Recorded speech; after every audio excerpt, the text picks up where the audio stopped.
Today we will talk about the treatment of such a common ailment as herniated discs, the exact cause of which still does not have a clear answer. It is known that this kind of hernia is a degenerative lesion of the musculoskeletal system of the spine, leading to protrusion, or rupture of the fibrous ring. As a result of which the nucleus pulposus of the disc is displaced towards the spinal canal, which can compress the nerves and cause severe pain, causing suffering to patients. People began to visit doctors more often. When we first started doing spine surgeries, they were long and difficult. People were seized with fear. They say, "This is the spine. You can remain disabled after such operations." Years later, after we mastered modern methods of treatment, the situation has changed dramatically.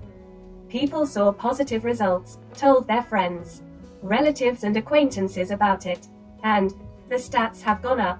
Every day, we do an average of 4 to 5 spinal surgeries. Back pain is not always accompanied by a hernia, but the appearance of pain in the arm, hernia of the cervical region, or in the leg, lumbar region, more often indicates that the nerve root is compressed by one or another hernia. This is also confirmed by the addition of a feeling of numbness in the arm or leg. It is even worse if weakness in one of the limbs increases. Much less often, compression of one of the important arteries occurs, and dysfunction of the pelvic organs may occur. This case requires emergency assistance. If the patient continues to stay at home and wait until everything passes by itself, then the likelihood of recovery decreases. The operation may not help, and the patient is waiting for the fate of the disabled. To diagnose a herniated disc, I would recommend undergoing both a CT scan and an MRI. These are different methods. With CT, bone structures are better seen. With MRI, the disc and surrounding tissues are better seen.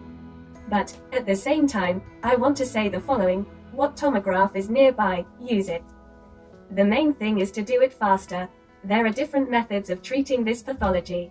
Now there is a lot of information about this on the internet, which leads to confusion for people who do not know which method to choose.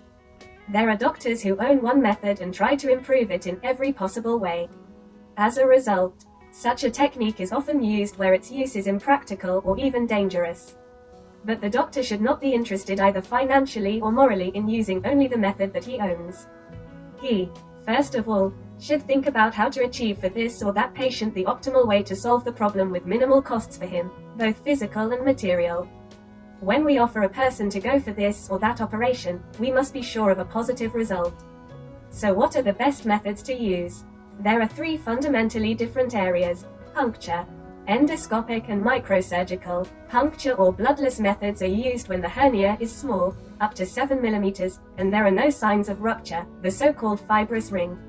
Of course, this method is the least dangerous and least traumatic, but it is not suitable for everyone. Endoscopic methods are used for small and large, so-called sequestered disc herniations. It is somewhat more complicated and more traumatic than the puncture method, but its possibilities are much wider. Open microsurgical interventions are universal and can be used for absolutely all types of hernias. But these methods are both the most dangerous and the most traumatic. We successfully apply all existing methods, and this is our advantage. We have been dealing with laser treatment of herniated intervertebral discs for more than 25 years. There is no such experience in Ukraine. We have treated thousands of patients. There were successes and not the results that were expected. But now we have improved this technique so much that we practically do not have bad results.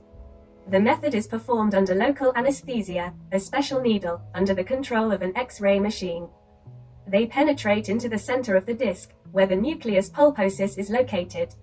Under the influence of a laser beam, the liquid in the form of a vapor is extracted outside.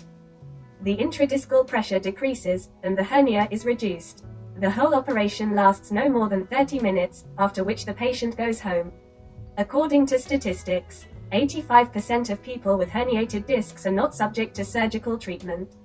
They can be cured thanks to exercise therapy, massage, physical therapy, spa treatment. And after the operation, all the same procedures are effective. It is difficult to predict who will need surgical treatment. There are people who go in for heavy sports, and they do not have such a disease. And vice versa. The main thing to understand is that the only prevention of such problems is regular moderate physical activity.